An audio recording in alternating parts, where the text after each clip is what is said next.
mushkiladda xalkeeda la waayay ee Manchester United ilaa waagii Sir Alex Ferguson waa laga soo bilaabo 2013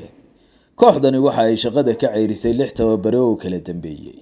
waxa ay soo iibsadeen mar ahaan ciyaartoydii dunida ugu qaalisanaa halyeeyo hore ayay gegidooda ay tanriyada ugu yeeraan dib ugu soo celiyeen halka ay dib u habayn kasta oo maangal ahayd Ferguson dabadiis kooxda ku sameeyeen balse xaajadu weli waxay joogtaa Sir Alex oo dabada dab lama shidan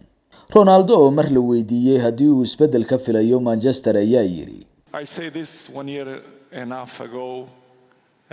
and I will continue to say the problem is not the coaches. Tan waxaan iri sanad iyo bar ka hor haatanna waa ku celinayaa mushkiladda Manchester ma aha tababarayaasha waa ka salbalaaran tahay intaas haddaan mulkiilaha kooxdan ahaan lahaa wax badan ayaa nadiifin lahaa If I will be the owner of the club I will make the things clear and adjust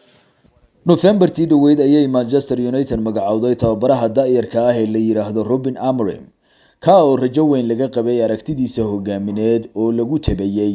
inay noqon karto mid bedesha wajiga waagan bacakirna ee Man United balse ma dhicin oo Amorim waxa uu noqday xariif ku fiican dhinaca warbaahinta iyo shirarka jaraa'id balse ka maran dhinaca guulka keenida kulamo ciyaareedyada mas'uuliyadiisu tahay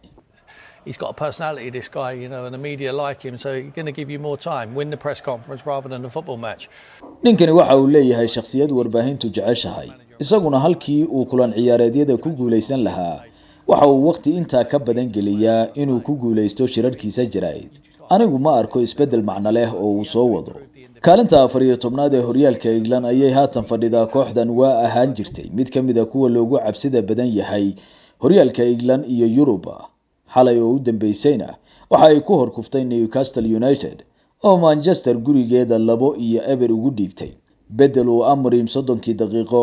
ee ugu horeysay ciyaarta sameeyay ayaa isagana caro ka dhalatay ka oo falanqeeyayaasha kubaddu ugu yeereen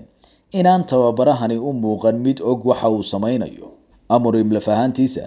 ayaa haatan qiraya in waxa ugu weyn ee kooxdani haatan u dagaalamaysa yahay